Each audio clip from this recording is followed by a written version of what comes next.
വർഷത്തെ ഇടതു ഭരണത്തിന് ശേഷം വി.ഡി. സതീശൻ മന്ത്രിസഭ സത്യപ്രതിജ്ഞ ചെയ്ത് അധികാരമേറ്റിരിക്കുകയാണ്. വൻ തിരിച്ചുവരവാണ് കോൺഗ്രസ് നടത്തിയിരിക്കുന്നത്. കോൺഗ്രസ് മന്ത്രിസഭയിൽ 2 വനിതകൾ ഒരുമിച്ചെത്തുന്നു എന്നതാണ് ഇത്തവണത്തെ പ്രധാന പ്രത്യേകത. കോൺഗ്രസിലെ രണ്ടാമത്തെ വനിത ഡെപ്യൂട്ടി സ്പീക്കറെ നിയമിച്ചതും സർക്കാരിന്റെ വലിയ നേട്ടമാണ്. തലസ്ഥാനത്തെ സെൻട്രൽ സ്റ്റേഡിയത്തിലാണ് പ്രൗഢഗംഭീരമായ സത്യപ്രതിജ്ഞാ ചടങ്ങ് നടന്നത്. 10,000-കണക്കിന് പ്രവർത്തകരാണ് ചടങ്ങിന് നേരിട്ട് സാക്ഷ്യം വഹിക്കാൻ എത്തിയത്. കൊല്ലം DCC മുൻ അധ്യക്ഷ ബിന്ദു കൃഷ്ണയും KPCC ജനറൽ സെക്രട്ടറി കെ തുളസിയുമാണ് പുതിയ സർക്കാരിലെ പ്രധാന വനിതാ സാന്നിധ്യം. ദീർഘകാലം ഇടതുമുന്നണിയുടെ ഉരുക്കുകോട്ടയായിരുന്ന കൊല്ലം മണ്ഡലം അവിടെ ആവേശകരമായ വിജയക്കൊടി പാറിച്ചാണ് ബിന്ദു കൃഷ്ണ മന്ത്രിസഭയിലേക്ക് എത്തുന്നത്. മഹിളാ കോൺഗ്രസ് മുൻ സംസ്ഥാന അധ്യക്ഷ കൂടിയായിരുന്നു അവർ. KSUവിലൂടെയാണ് ബിന്ദു വിദ്യാർത്ഥി രാഷ്ട്രീയത്തിൽ സജീവമായത്. SFI കോട്ടയായ കൊല്ലം SN കോളേജിലായിരുന്നു ബിന്ദുവിന്റെ സംഘടനാ പ്രവർത്തനം.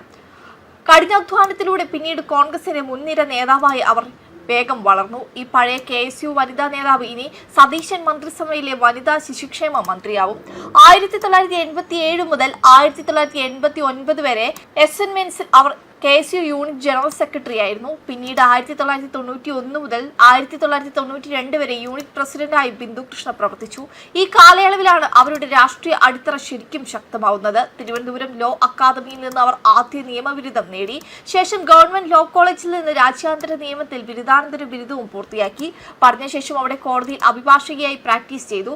അതിനുശേഷമാണ് വീണ്ടും മുഴുവൻ സമയ രാഷ്ട്രീയത്തിലേക്ക് തിരിച്ചെത്തിയതും.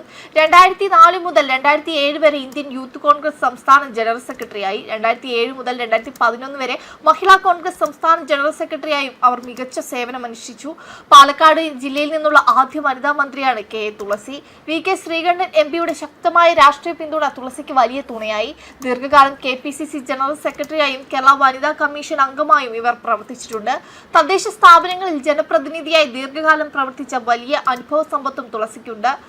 അടിത്തട്ടിലെ സാധാരണ കോൺഗ്രസ് പ്രവർത്തകർക്കിടയിൽ ഏറെ ജനസമ്മതിയുള്ള കരുത്തുറ്റ നേതാവാണിവർ. വി.ഡി. സതീശൻ മന്ത്രിസഭയിൽ ജനകീയമായ സുപ്രധാന വകുപ്പ് തന്നെ ഇവർക്ക് ലഭിക്കുമെന്ന് ഉറപ്പാണ്.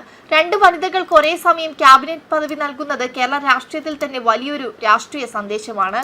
സ്ത്രീ ശാക്തീകരണത്തിൽ വലിയ മാറ്റങ്ങൾ UDF സർക്കാർ ഇതിലൂടെ തുടക്കമിടുകയാണ്. വനിതകൾക്ക് മന്ത്രിസഭയിൽ അർഹമായ പ്രാധാന്യം ലഭിക്കാറില്ലെന്ന് കോൺഗ്രസ് പാർട്ടിയിൽ കാലങ്ങളായി പരാതിയുണ്ടായിരുന്നു. പുതിയ മന്ത്രിസഭ രൂപീകരണത്തോടെ ഇത്തരം നിരന്തര വിമർശനങ്ങൾക്കാണ് ശാശ്വത പരിഹാരമായിരിക്കുന്നത്. ഇവരുടെ മന്ത്രിസഭാ പ്രവേശനം മഹിളാ കോൺഗ്രസിലെ ലക്ഷക്കണക്കിന് വരുന്ന വനിതാ പ്രവർത്തകർക്ക് വലിയ ആവേശമാണ് ഇപ്പോൾ നൽകുന്നത്. മികച്ച ഭരണപരിചയമുള്ള ഇരുവരും സുപ്രധാന പദവിയുമായി മന്ത്രിസഭയിലെത്തുന്നത് സർക്കാരിന്റെ ദൈനംദിന പ്രവർത്തനങ്ങൾക്ക് കൂടുതൽ കരുത്തേകുമെന്നാണ് സംസ്ഥാന നേതൃത്വത്തിന്റെ പ്രധാന വിലയിരുത്തൽ. ഭാവിയിൽ കൂടുതൽ വനിതകൾക്ക് സർക്കാരിലും പാർട്ടിയിലും ഉന്നത പദവികൾ നൽകാൻ ഈ പുതിയ നിയമനം വഴിയൊരുക്കുമെന്നും രാഷ്ട്രീയ നിരീക്ഷകർ കണക്കുകൂട്ടുന്നു. വെബ് ഡെസ്ക് കർമ്മ ന്യൂസ്.